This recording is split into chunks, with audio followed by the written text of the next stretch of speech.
आप दुनिया के किसी भी इंसान से पूछ लीजिए आपकी पहली जरूरत क्या है, वो कहेगा इज्जत की रोटी।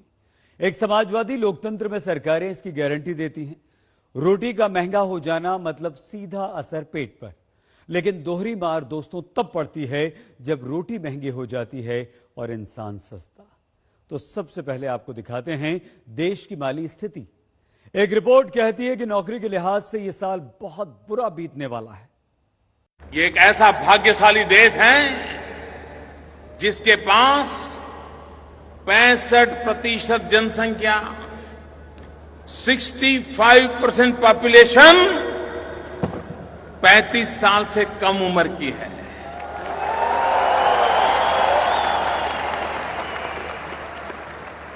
भारत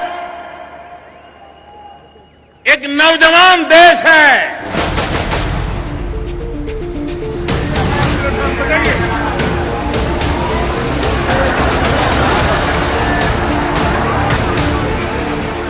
ये जिस जमाने की बात है वो जमाना बहुत पीछे छूट चुका है। कहाँ छूट गया ये मत पूछ लीजिएगा, इसका जवाब सरकार को भी नहीं पता। आप तो ये नजारा देख लीजिए।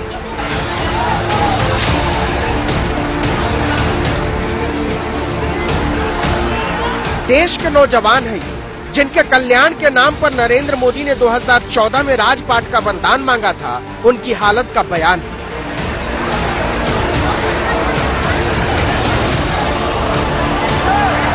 आंकड़े तो बताएंगे ही, लेकिन उसका सार पहले समझ लीजिए। और वो सार ये है कि नौकरी रोजगार गया रसातल में, अर्थव्यवस्था पहुंच गई धरातल में। ये बिहार के बेरोजगार हैं, जिन्हें भारत की वित्त मंत्री निर्मला सीतारमण मिलेनियल में गिनती है, और नीतीश कुमार कहते हैं बिहार में बहार है। देखिए कि सिपाही के 11,800 पद निकले थे। 17 लाख नौजवानों ने आवेदन कर दिया। आवेदकों में MA, MCOM, MBA और MCA भी थे। मात्र 2 दिन में सबकी परीक्षा होने वाली थी। 22 स्पेशल रेलगाड़ियां चलानी पड़ी। लेकिन इससे क्या होता? और एक दिन में 8.5 लाख बेरोजगारों की टोलियां भर्ती के लिए निकली तो रोजगार की बुलेट ट्रेन के परखच्चे उड़े। ट्रेन में जगह नहीं है क्या? ट्रेन में जगह नहीं है। असुविधा बहुत हो रही है आदमी को। ट्रेन है नहीं यहाँ से। लड़कों लोग बहुत सारे लड़कों लोग सब पड़े हैं ट्रेन पर। कहाँ से आए हैं? हम लोग औरंगाबाद जिला से आए हैं। तैयारी देना एग्जाम देने। किस चीज का एग्जाम चल रहा है? बिहार पुलिस का। इससे इतना तो आप समझ गए होंगे कि देश में रोजगार की दशा बहुत भयानक है। और अब ये बात जुबानी नहीं रह गई है। भारत के सबसे बड़े बैंक स्टेट बैंक के रिसर्च विंग इको रैप की रिपोर्ट है ये। और ये रिपोर्ट कहती क्या है ये भी देख लीजिए। 2018-19 के मुकाबले 2019-20 में 16 लाख नौकरियां कम होने का अनुमान है। सरकारी नौकरियां भी 39,000 कम होने का अनुमान है। अनुबंध यानी कॉन्ट्रैक्ट वाले रोजगार पर सबसे ज्यादा गाज गिरेगी। बेरोजगारी के स्तर को ऐसे और विस्तार से समझिए। 2018-19 में 89,70,000 नए रोजगार पैदा हुए थे, लेकिन 2019-20 में इसके घटकर केवल 73,90,000 रह जाने का अनुमान है। इन दोनों का अंतर है 15,80,000। और ये तो आप जानते ही होंगे कि 2019-20 में GDP केवल 5% रहने का अनुमान लगाया गया है। पिछले 11 साल में यह GDP का सबसे खराब स्तर होगा। और यह अनुमान सरकार के अपने राष्ट्रीय सांख्यिकी कार्यालय यानी NSO ने जारी किया है। पिछले 1 वर्ष में कम से कम 50 लाख नौकरियां इस देश में चली गई, पर प्रधानमंत्री है कहां? प्रधानमंत्री केवल एक काम ही करते हैं। उनका काम अब शासन नहीं विभाजन बन गया है। शासन नहीं विभाजन अब भाजपा का नारा है। मोदी सरकार लगातार बेरोजगारी के आंकड़ों पर पर्दा डालने की कोशिश करती रही है।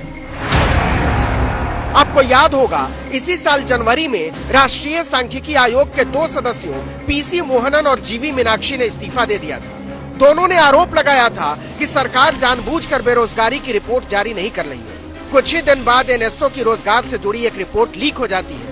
उसमें बताया गया था कि 2017-18 में बेरोजगारी दर 45 साल में सबसे ज्यादा रही।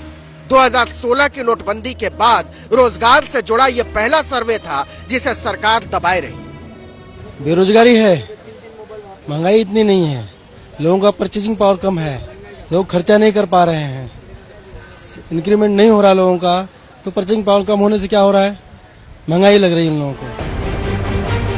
अगर आप सोच रहे हैं कि बेरोजगारी का मुद्दा केवल रोटी से जुड़ा हुआ है, तो आप गलत समझ रहे हैं। बेरोजगारी के मुद्दे से सरकार की बेरुखी नौजवानों की जिंदगी निकल रही है, वो भी रोज हर घंटे। एनसीआरबी के ताजा आंकड़े आपको डरा देंगे। 2018 में 12,936 नौजवानों ने बेरोजगारी के कारण अपनी जान दे दी।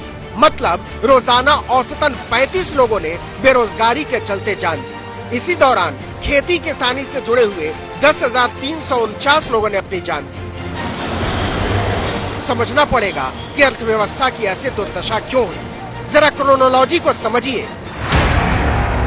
देश की आर्थिक हालत डामाडोल क्यों हुई? क्योंकि लोगों के पास खरीदारी की क्षमता कम हो गई। लोगों के पास खरीदारी की क्षमता कम क्यों हुई? क्योंकि नौजवानों के पास नौकरी या रोजगार ही नहीं है। नौजवानों के पास रोजगार क्यों नहीं है? क्योंकि सरकार ने कंपनियों और उद्योगों की कमर तोड़ दी है। नौजवानों को रोजगार देने से क्या होगा? वो खरीदारी करेंगे तो बाजार में रुपए की आवाजाही बढ़ेगी। बाजार में रुपया आएगा तो क्या होगा? मांग बढ़ेगी। मांग बढ़ेगी तो उत्पादन बढ़ेगा। उत्पादन के लिए उद्योग लगेंगे। उद्योगों में नए रोजगार मिलेंगे। सच ये है कि देश की अर्थव्यवस्था और बेरोजगारों के लिए ये अच्छे छोड़िए, बुरे भी छोड़िए, भयानक दिन है। उद्योग धंधे चौपट है, विनिर्माण चौपट है, ढांचा चौपट है, खेती चौपट है, ऑटोमोबाइल चौपट है। और ये एक दिन में नहीं हुआ है, ये धीरे धीरे रोज चौपट हो रही थी और सरकार गाना गा रही थी, देखो प्यारे राम राज, देखो प्यारे राम राज। आज तक ब्यूरो।